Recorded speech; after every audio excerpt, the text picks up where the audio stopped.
સૌથી પહેલા વાત કરવી છે મોંઘવારીના વધુ એક મારની એલપીજી ગેસ સિલિન્ડર। જી હા, મોંઘો થયો છે। પેટ્રોલ ડીઝલની પણ ચર્ચા છે, પણ એની વાત આગળ કરીશું। પણ સૌથી પહેલા વાત કરવી છે આજે એલપીજી ગેસ સિલિન્ડર 50 રૂપિયા મોંઘા થયા છે। સરકારે એક્સાઇઝ ડ્યુટી વધારી છે અને એના કારણે 50 રૂપિયાનો ભાવ વધારો એલપીજી ગેસ સિલિન્ડરમાં થયો છે। આપને ત્યાં એલપીજી ગેસ સિલિન્ડર આવે છે, સબસિડી નથી, તો આ ભાવ વધારો તમને વધારે મોંઘો લાગશે।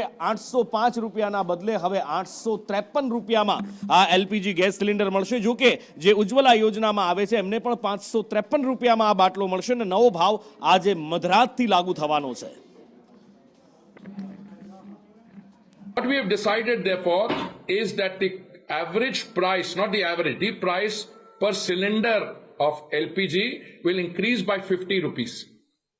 In other words, from 500 it will go up to 550, and the other one will go up from 803